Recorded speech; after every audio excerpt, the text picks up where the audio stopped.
Hey everyone, it's your resident Star Wars lore fanatic Andrew Wall. Subscribers, you can call me AWOL, back with another video here on TGN Star Wars, and today we'll be looking at the most important planets in the Star Wars universe, and like previous videos, we're going to be examining both canon and Star Wars Legends sources. I should also state up front that we are sticking strictly to planets at this time, no moons involved, which is why heavyweights like Yavin 4 will not make the list. Let's get into it.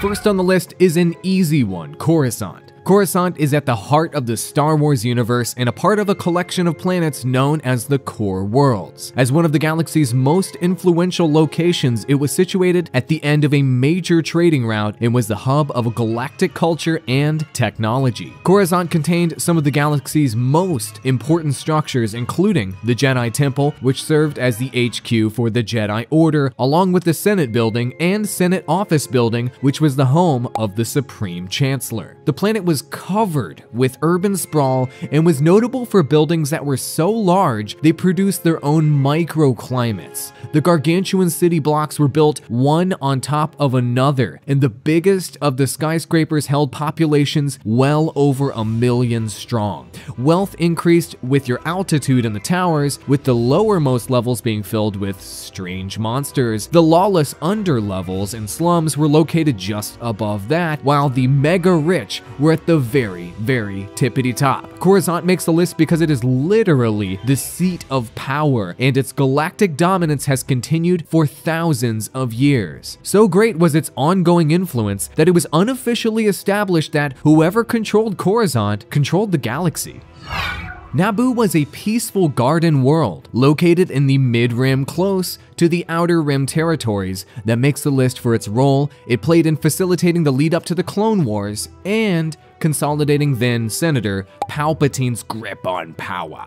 Renowned for its extreme beauty and classical architecture, Naboo was covered in rolling, grassy hills, towering waterfalls. It was just picturesque at every turn. Its population consisted of human colonists and the native species known as Gungans. Yep, talking about Jar Jar Binks and his boys. It's also the homeworld of Padme, mother of Luke and Leia, and beloved wife of Anakin Skywalker. Hosnian Prime is next on the list. A relatively new planet to the Star Wars canon, it was one of the capitals of the New Republic after the defeat of the Galactic Empire. It was located on the outskirts of the Core Worlds region. After the fall of the Empire, the New Republic instituted a reformation plan on the urging of Mon Mothma, where a capital city would be switched from planet to planet to break up Coruscant's outsized influence and quell dissent beyond the core planets. Hosnian Prime was the latest capital in this new plan of reconciliation, but it was not the first. Unfortunately, by being a capital planet, it became a prime target for oppositional forces, and during The Force Awakens, it was utterly destroyed in a surprise attack by the First Order, the ideological successors to the Empire, using their new superweapon called Starkiller Base. Rakata Prime is a planet from Star Wars Legends that has been obliquely referenced in the official canon. It makes a notable on-screen appearance in the video game Star Wars Knights of the Old Republic and belonged to an ancient race of aliens known as the Rakata. The Rakata once ruled the galaxy through the Infinite Empire and built a notorious superweapon called the Star Forge. Rakata Prime is located in a remote corner of the galaxy and is the only habitable planet in the Leihan system. Rakata Prime's surface is covered by tropical oceans with clusters of island archipelagos. The planet is protected by a disruptor field that could disable any incoming ship's communications and navigational systems, causing them to crash. Rakata Prime makes the list not so much because of the planet itself, but because of its proximity to other important artifacts. Its adjacent location to the Star Forge, an ancient automated weapons factory which drew its fuel directly from Leihan's star, made it a key base of operations. Failure to control this region caused a crucial existential threat to the Sith, Jedi, and Galactic Republic. Dantooine was a planet in the Outer Rim territories that was a crucial battlefront during the Clone Wars. The Rebels had briefly used the planet as a base, but by the time the Battle of Scarif occurred, Dantooine had been abandoned as the center of operations, and the Rebels had established their headquarters on a jungle moon of Yavin 4. When Princess Leia was held captive on the Death Star, Grand Moff Tarkin threatened to destroy her home planet Alderaan if she did not provide him with the new location of the Rebel Alliance. Leia lied to him and said that they were on Dantooine, and Tarkin blew up her planet in response. Grand Moff Tarkin, you are a total boss.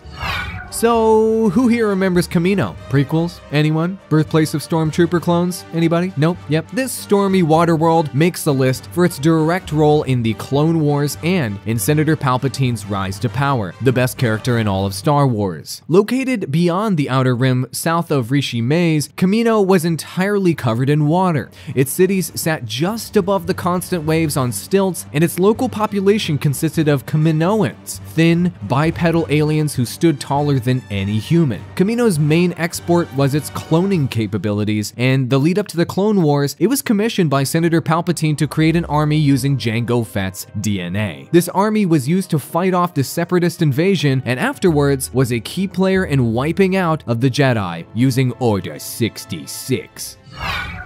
Scarif was a remote planet in the Outer Rim territories. It was part of the Galactic Empire's military-industrial complex, and its role in top-secret high-level research is why it makes this list. A tropical world comprised of volcanic island chains surrounded by coral seas, it was instrumental in the construction of the Death Star. Its research facilities were overseen by Director Orson Krennic. In the Battle of Scarif, Grand Moff Tarkin ordered both Base and Krennic be destroyed to halt the secret Death Star plan from reaching the Rebels. Rest in peace. Tatooine is probably one of the most widely known and iconic planets in the Star Wars universe. This sparsely inhabited Outer Rim world that's basically in the middle of nowhere makes the list because of its birthplace of the Skywalkers. A desert planet in a binary star system, Tatooine is plagued by scorching heat and a lack of water. Species that are native to the planet are the ever-chatting Jawa and the fearsome Tusken Raiders, although the Hutt crime lords have also set up dominant presence on the planet as well. Slavery on Tatooine is widely practiced due to the Hutt's influence, who regard it as a useful institution. The Mos Eisley spaceport, aka the hive of scum and villainy, is one of the few cities that dot the planet and is infamous for its criminality and that fantastic cantina scene and wonderful cantina music that is so iconic in the Star Wars universe and films.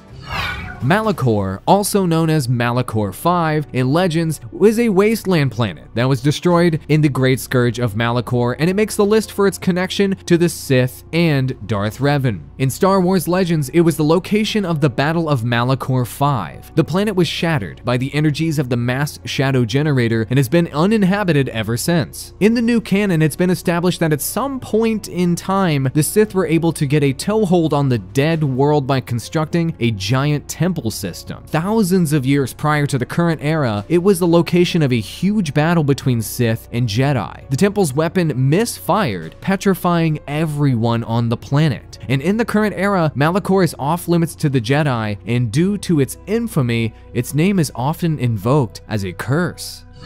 Korriban, which also goes by the name Moraband, was an Outer Rim planet that was the home to the ancient Sith. It was a windswept, mountainous world covered with red rock and sand, and it contained the Valley of the Dark Lords, a final resting place for tombs belonging to Darth Bane, Darth Krayt, Darth Vader, Ludo Kresh, Marka Ragnos, Naga Sadow, Tulak Horde, and Ajunta Paul. The largest of these monuments was dedicated to Darth Bane, who was the founder of the Rule of Two.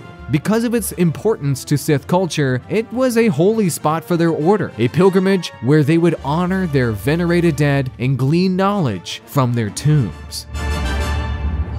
And that's it for our most important planets in the Star Wars universe. There's a lot of planets that didn't make the list, and we would love to hear in the comments below which ones you thought were the most crucial. Did we miss any? Throw it in the comments below. We read every single comment, and be sure to check out the rest of our Star Wars content on the channel. If you're keen, subscribe, enable notifications so you don't miss a single live stream or a single video. We really appreciate it. It helps support the channel and helps us grow this thing from the ground up. My name is Andrew Wall, and thank you so so much for watching, and remember, nobody wants to go back to Jakku. Nobody.